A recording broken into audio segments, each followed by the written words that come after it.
people have walked, right? It is, and we are not a resigning country. That is the reality. So when 3 people resign, you should sit up and you should take serious notice of what they have done. They have made a colossal statement, a tremendously eloquent statement. I think they have walked on principle, and I think furthermore they walk out the door with great integrity. That they are 3 people hugely respected in their field, not just locally but nationally, and that they would take that step it speaks volumes. That they were working under some tremendously seriously difficult circumstances, and I don't think it's just good enough now to come along and appoint another artistic director. If the problems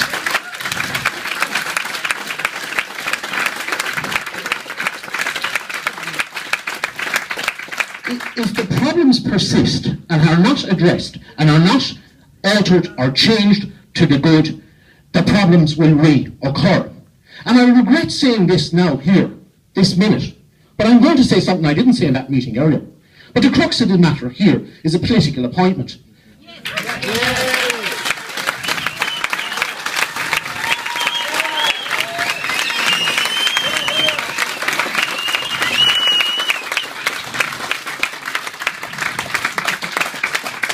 I regret saying that. I regret it, because I regret being personal towards anybody in any situation. But it has to be said. And that problem has not been resolved. It has not been solved. And I think the problem rotates and revolves around that. And we live in a culture at the moment. I sat with people over Christmas who are revolted at light touch, what's it called? Oversight, exactly. People are looking for absolute transparency and absolute accountability around every situation now in this country. We've had enough. We've had enough of, just let me finish now, Richie, please. We have had enough of a culture. People have suffered hugely in this country as the outcome of a culture of nepotism and cronyism and light touch regulation. And when it came to an opportunity here, in the public sector, you'll have young fellas in this country in the next few months applying for positions as guards. Are we to take it that it's a culture of pull and influence is how you get things done in this country? Or are we going to get, and do you get the best people in that situation? I don't think you do. I think we had a good person in Carl Wallace because he came through a proper system of recruitment.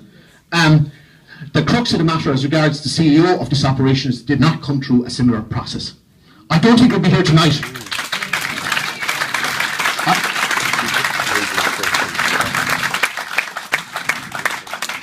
I regret it, but I don't think we'll be here tonight if we'd had a CEO come through a similar process as Carl Wallace had come. And we might be here then with Carl Wallace and Joe Mangan and with Maeve McGrath, and we might all be here, and we might all be on board, and the project might be on track, and we might be motoring forward with very decent people putting a programme together that you could have confidence in and that you could be looking forward to.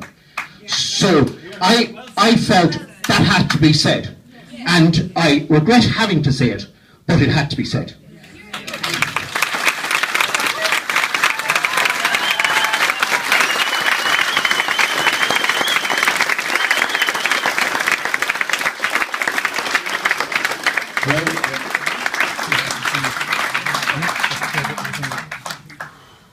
Do I need to say much more there?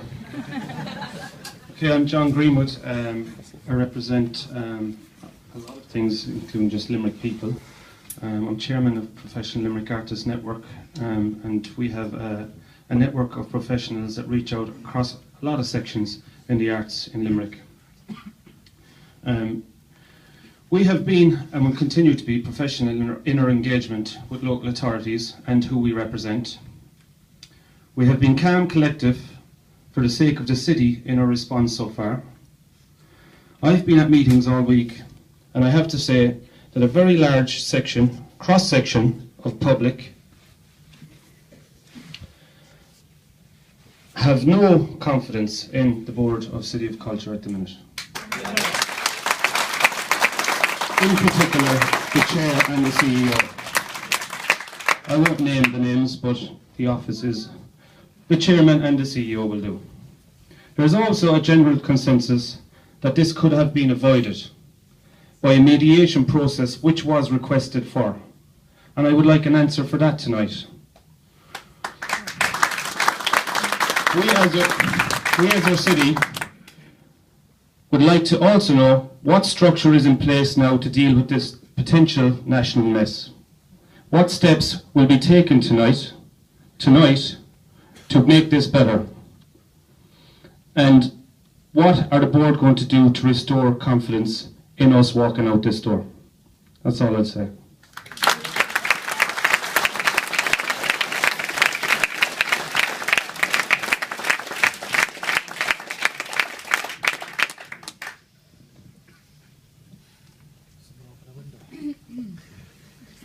Ladies and gentlemen, I'm not going to say too much, but there was one issue which was referred to, which was around the issue of recruitment and appointment.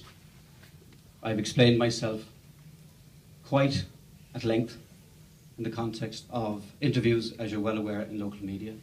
I've set out the actual timeframes. I have set out the reality within which decisions were made.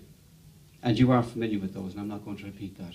But the one thing I will refute, totally and absolutely, is where Councillor Short referred to this as a political appointment. That is simply not true. A process was engaged. A process was engaged. 5 people interviewed, and a selection was recommended. Who were they? Name them. I've already set out very clearly. Unfortunately, I'm 34 years a public servant. I have never once had my integrity questioned. Well, you are now. Who were the 5 people? You're well able to advertise for an artistic director now and get it done in a week, you're telling us. No, in fairness, just to answer that question, that's not what was said. The process of selection will begin next week. Yes, and look, urgent. declare, it is absolutely urgent. So But you can see why it has to go through a process now. Because, absolutely, and it will be done so. But the point here is, unfortunately, people have decided to concentrate on personality and process when we should be concentrating on the delivery of approval. No. Suitability of the person appointed. That's what it is. And somebody who knows nothing about the arts. Okay. And speaking of personalities, there's enough spin going on. Right, Jim Kemmy said, right, in your 34 years as a public servant, have you learnt anything? Or was it always cronyism?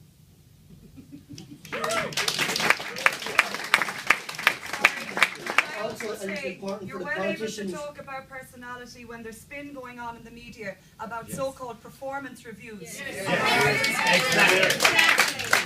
I think it's totally unethical of anybody to go out in the public domain and insinuate, because there was a review coming up, that the person wouldn't face you. You know damn well that person at that time was at a funeral in England. First of all, hang on a second. I've never mentioned the issue publicly of a review. No, but hang on a second now. That was addressed to me. Well, you were speaking as a board, I presume. No, excuse me. It was an issue which was raised by a council which I was responding to. I'm answering the basis of you put that question to me relating to a review. I never publicly mentioned that. I would never do that in the context. I would never do that in the context of an employee. And I made. No matter how long you go on with it, you will never prove to me that wrong is right. There was an issue raised in relation to. Say something on behalf of the people of Limerick now, and stop listening to politicians. Okay? It's important for people to remember. My name is Gerard Costello. I'm a singer-songwriter from Limerick, and I've been writing songs my entire life, like my father before me. And all I can say is, and say it very, very simply, is that what we're not looking at here is just a community of artists and musicians in the city. This is a microcosm of the people of this city sitting inside in this room. And the anger in this room is palatable. And the reason we are angry is because we have been shafted by politicians for the last 15 years. We have an economy that's wrecked. We have one opportunity to do something right, and we were doing it.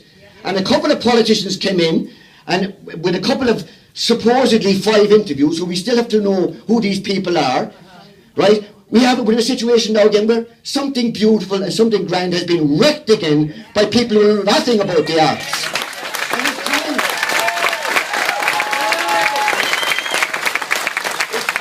for an apology first and foremost to the artistic community and the citizens of this city from the board, because they've been an absolute shambles in the last week or two of what could have been one of the greatest years of this city's life.